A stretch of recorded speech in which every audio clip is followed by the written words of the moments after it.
El pasado 25 de diciembre se cumplieron 30 años de la disolución de la Unión Soviética. El mundo fue testigo del fin de 74 años de dominio soviético, con el colapso de la Unión de Repúblicas Socialistas Soviéticas, URSS. La renuncia del presidente Mikhail Gorbachev marcó el inicio de una traumática transición política y la bandera roja de la superpotencia comunista fue reemplazada por la tricolor de la Federación de Rusia. Nuevamente tenemos como invitado a Jonás Estrada, que nos va a hablar sobre las consecuencias de la caída de la Unión Soviética. Hola, ¿cómo están? Bienvenidos una vez más a otro episodio de The Mrs. Soto Show. Nuevamente tenemos como invitado a Jonás Estrada y hoy vamos a hablar sobre un tema muy interesante y es la disolución de la Unión Soviética y cómo esto impactó pues la geopolítica en el mundo entero. ¿Cómo estás, Jonás? Muy bien, gracias a Dios y gracias una vez más por invitarme a su programa de Mr. Soto Show, en el cual El en show el de la cual, señora Soto, así para que sea más fácil. ok, sí, exactamente, bueno, y que en el cual voy a hablar para los video oyentes sobre un tema que cambió la historia de las relaciones internacionales, el impacto geopolítico y que marcó a finales del siglo XX que nadie se esperaba la disolución o la caída de la Unión Soviética. Ujú. Yo te voy a ser honesta, Jonás, yo no estaba muy familiarizada con ese tema, me da un poco de vergüenza admitirlo, pero cuando me dijiste sobre este tema, me puse a investigar y yo no tenía ni idea que la Unión Soviética tuvo una duración de 69 años. Qué increíble. O sea, empezó en 1922 y Sí, con la... terminó. Ujú, No, no, sí, va bien, va bien. y terminó en 1991. Eh, Dios mío, 69 años con esto. Qué impresionante. Pero adelante, Bueno, realmente tú son edúcanos. 70 años. Sí. Bueno, bueno, realmente si nos ponemos a ver, porque el 31 de diciembre Ujú, de 1991, que ujú, próximamente en esta fecha, el 2020, próximamente el 31 de diciembre del 2021, se cumple exactamente 30 años de la disolución de la Unión Soviética, si lo ok. vemos formalmente en esa fecha. Claro, la Unión Soviética nace en 1922 con la creación de la Unión de República Socialista Soviética tras la victoria de la guerra civil del bando comunista bolchevique cuando derrotan al ejército blanco. Ok. Y, y posteriormente lo que duró fueron exactamente duró 69 años. Wow. Qué impresionante. Para hacer un poquito, que hay algo que me interesa. Antes de la revolución bolchevique, ¿quién estaba al mando de Rusia? Creo que tengo entendido que era la monarquía. Corrígeme Sí, si usted. Ujú, ok. no, de hecho, antes de la Revolución de Octubre se dan dos Ajá. revoluciones. Dentro de la Ok. Revolución de Octubre se dan dos. Pero antes de esa revolución gobernaban era la monarquía rusa, exactamente los zares. Ok. Y de hecho, el último monarca se llamaba Nicolás II Romanov, que de hecho la dinastía Romanov gobernó en Rusia por 300 años exactamente. Wow. Gobernó por 300 años. Claro, la monarquía zarista existía desde hace rato, hace muchos siglos atrás. De hecho es el título, el zar significa traducido, la palabra zar en ruso, traducido al castellano es César, Ujú, que proviene del griego Caesar, ok. que allá donde hablan los César, el imperio alemán de la dinastía de los Hohenzollern era el Kaiser César, porque de alguna manera u otra se inspiraban en los Césares de Roma. Ujú. Ok.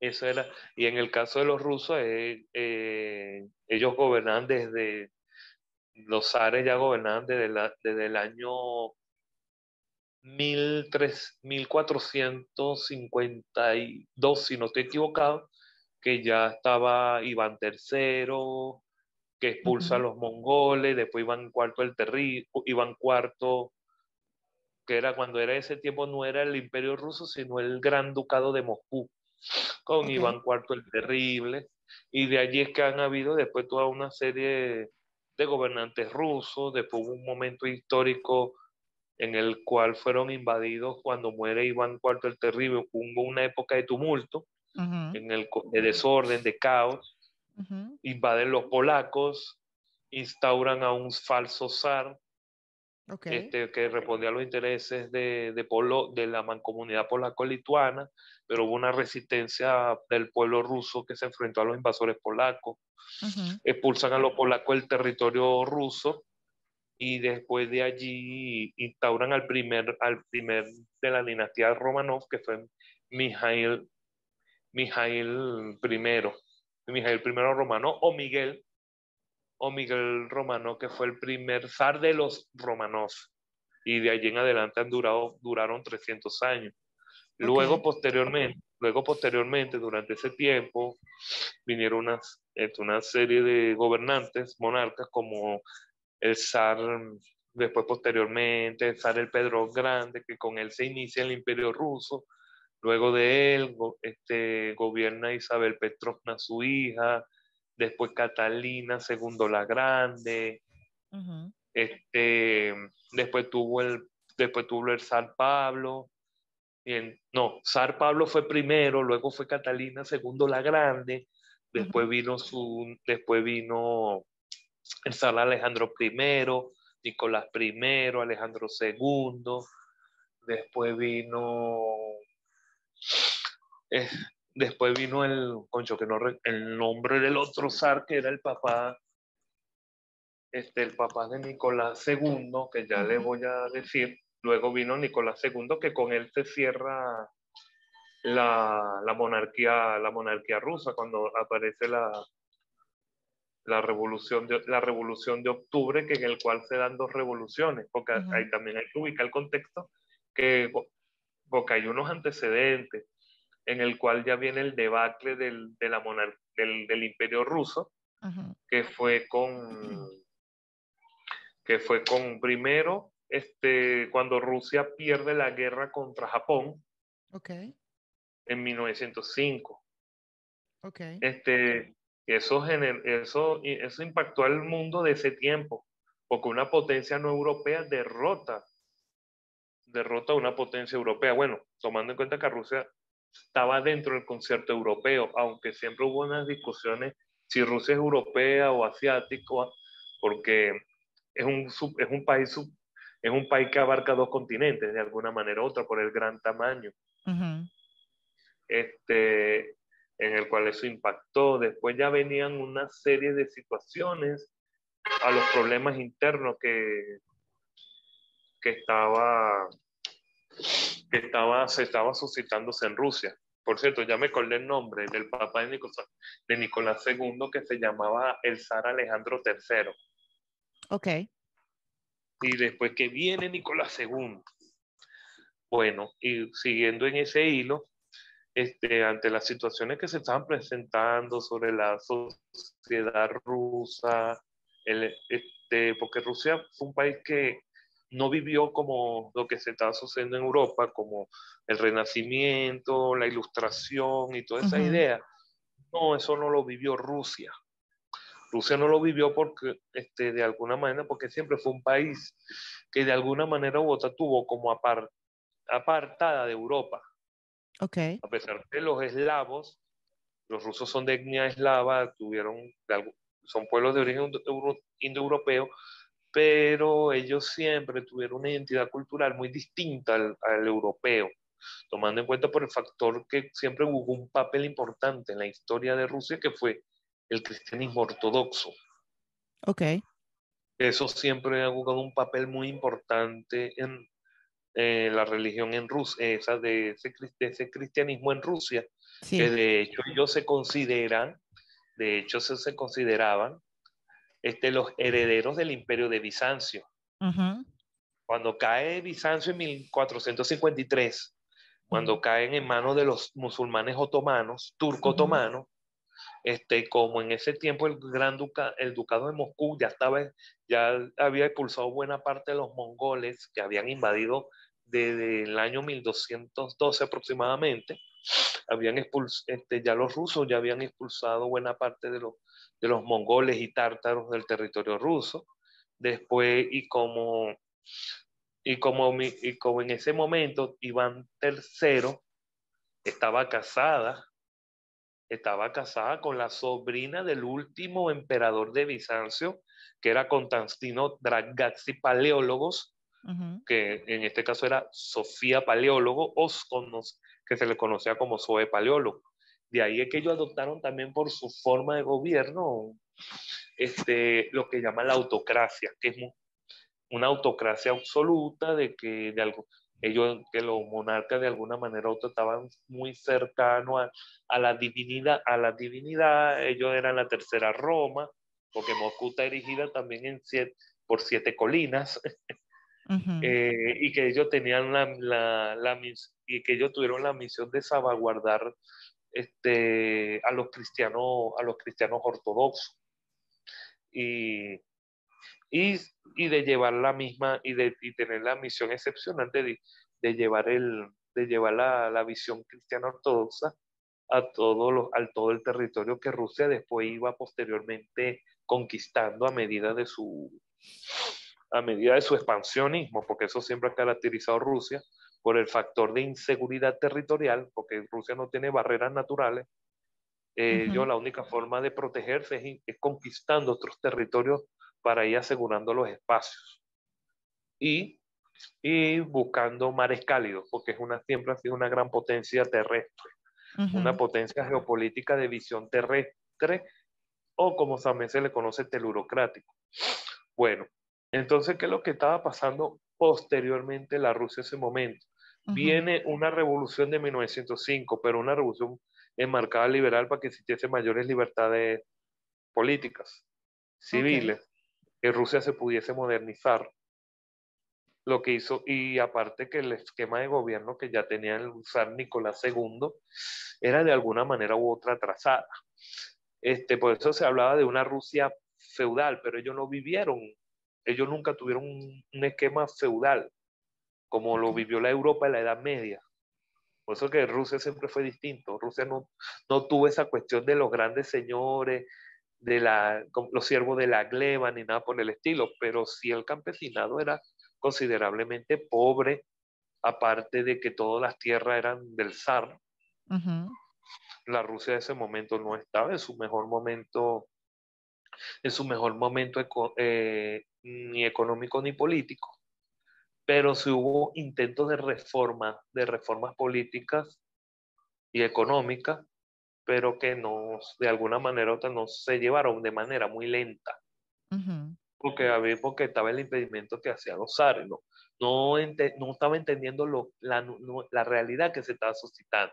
Viene la ujú. Primera Guerra Mundial, Rusia en ese momento sale muy mal parada del conflicto porque estaba siendo derrotado por las tropas del Imperio Alemán. Ujú, Y de hecho, y aparte que los militares de ese momento, ya estaban en descontento de estar en la guerra, y ante esa situación política ya estaban de alguna manera u otra facciones más radicales de la izquierda, de cómo pensar de tomar el poder.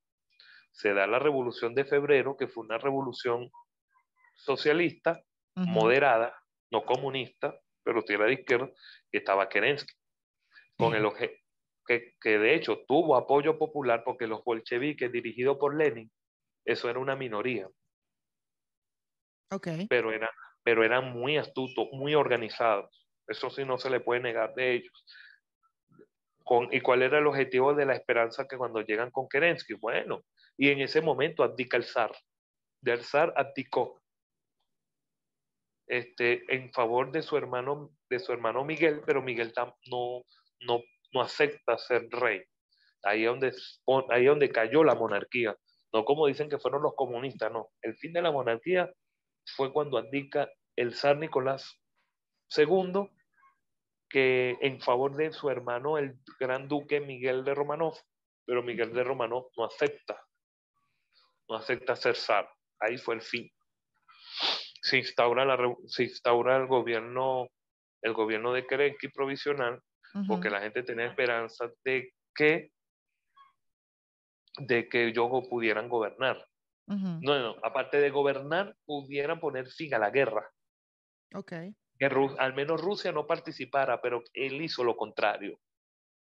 Siguió Rusia en el conflicto.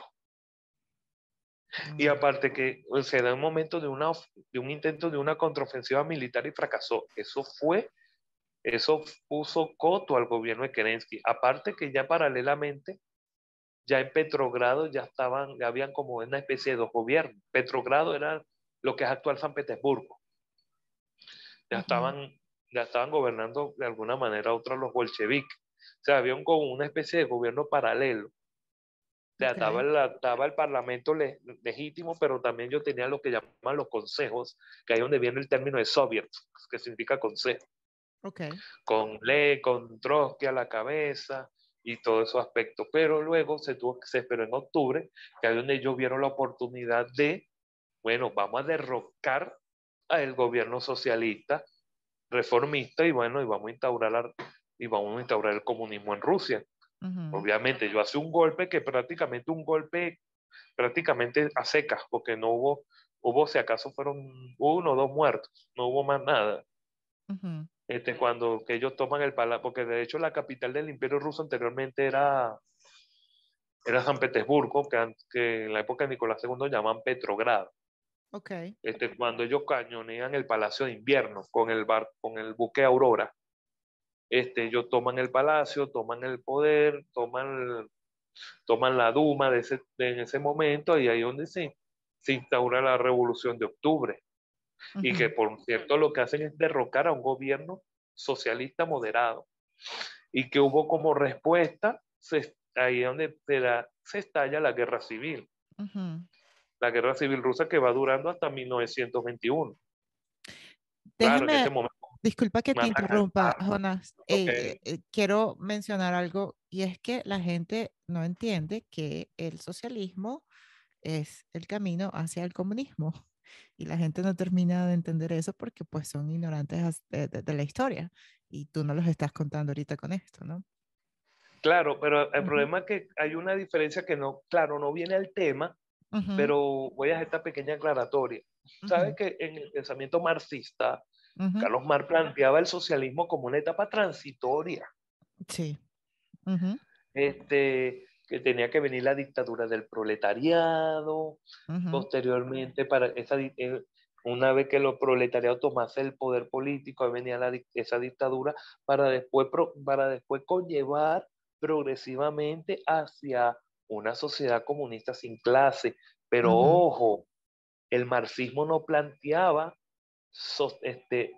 mejor dicho, el marxismo planteaba la abolición progresiva del Estado y sustituirlo por otra forma de gobierno, pero no era el Estado, porque el Estado para el marxista clásico, y eso es algo que conocen bien de la filosofía marxista, el Estado es un aparato opresor que defiende los intereses de la burguesía.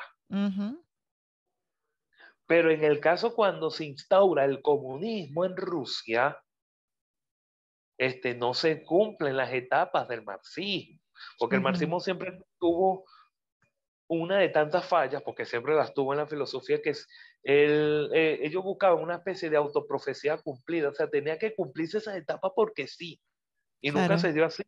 Y aparte y otra cosa, y para que se instaurara el comunismo, ya tenía que ser en sociedades desarrolladamente avanzadas en el capitalismo, como ya había vivido la revolución industrial que inició en Gran Bretaña, luego sigue en Francia, en Alemania, por darte, porque esos fueron los tres ejemplos, y después sucesivamente en los otros países, porque de hecho, ese era el propósito de Marx. Marx no hablaba para el resto del mundo, y aparte que el resto del mundo era colonias.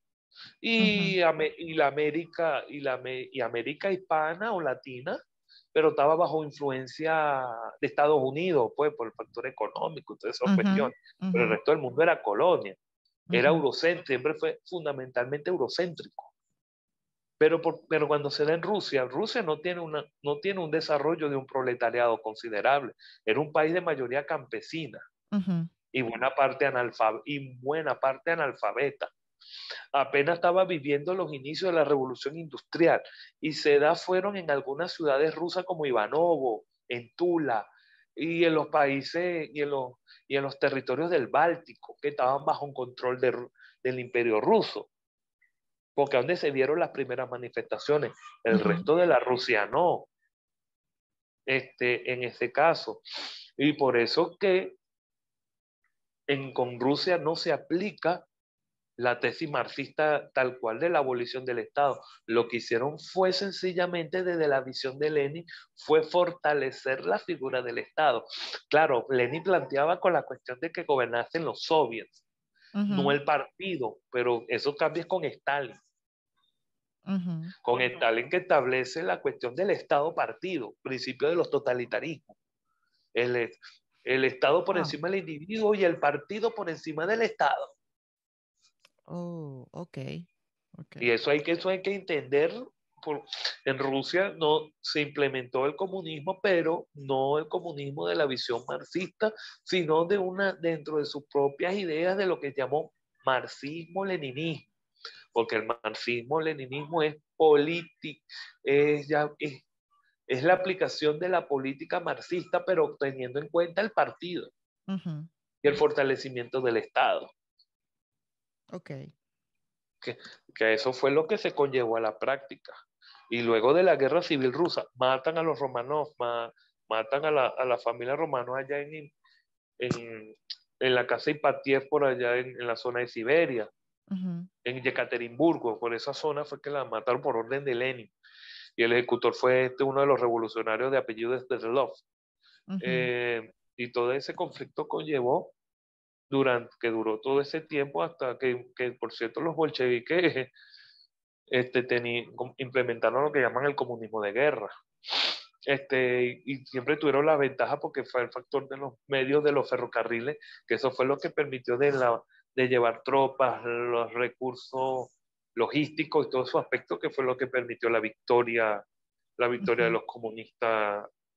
de los comunistas en la guerra civil rusa, a pesar de que también hubo potencias extranjeras de ese tiempo ujú. enfrentándose a los bolcheviques, porque la idea era para frenar la expansión del comunismo, tanto en Rusia, pero también para Europa, porque esa era la amenaza de ese momento. Ok. Ah, Y posteriormente, tras el final de la Guerra Civil Rusa, en 1922, es que nace la Unión de Repúblicas Socialistas Soviéticas. ujú, Cuando uno se pone a ver, eh, la Unión Soviética sencillamente fue como de ellos en el sentido geopolítico. ujú. Ellos se reconstruyeron en las ruinas del antiguo zarismo, Ok. porque ellos se mantuvieron su esquema geopolítico de expansión. Y allí es ahí donde está esa pequeña parte de la historia. Ok. Y allí es que conocemos de ese nacimiento de la Unión Soviética.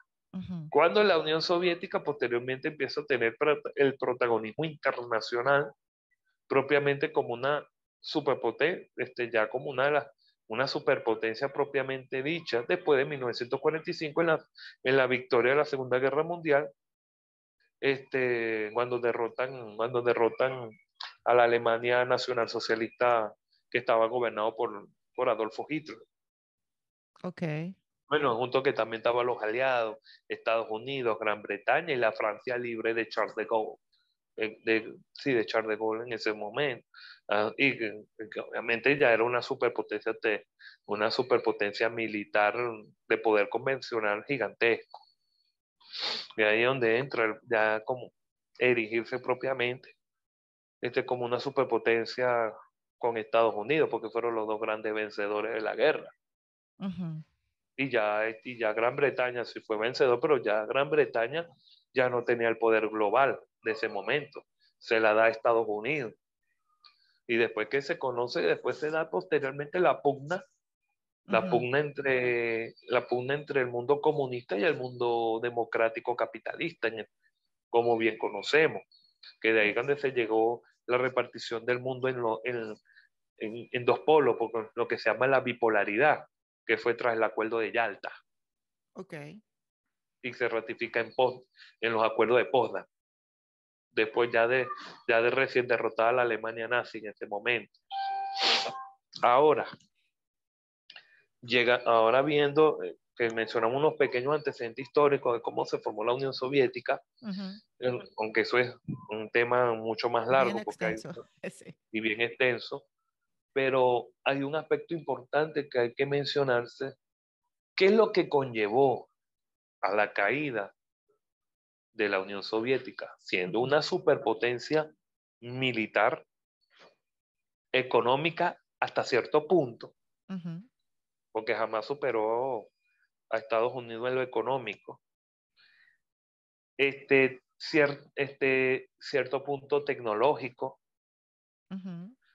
poder militar, nuclear, y que siempre fue una potencia preeminente de índole geopolítica, porque los rusos, sí, o sea, Rusia históricamente, desde Iván IV el Terrible, Ujú.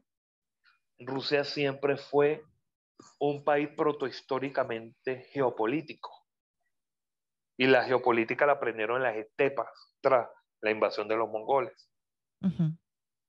¿Cómo que llevó? Habría que ver los antecedentes.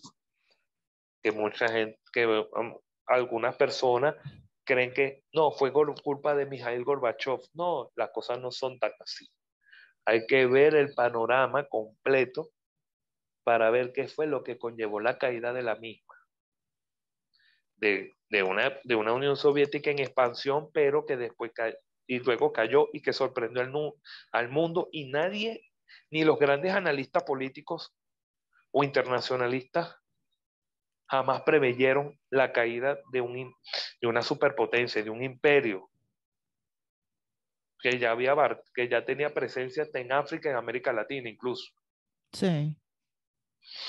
Hay que ir, es que hay que ir hacia los antecedentes. Hay que ir hacia los antecedentes propiamente dicho, en el cual uno no puede, para que uno pueda comprender en este caso qué es lo que conllevó la misma. Este primer punto, la Unión Soviética para los años 70, porque Ujú. hay una serie de hechos que está conllevando. Por ejemplo, ya se sabe que ya había una serie de incidentes que se estaban generando el choque de dos polos, porque posteriormente en 1945 hubo un primer incidente que fue cuando la Unión Soviética bloquea Berlín, porque Berlín si bien estaba dentro del territorio de la República Democrática Alemana, es decir, la Ujú. Alemania comunista, Ujú. pero Berlín estaba dividida en dos. Ujú.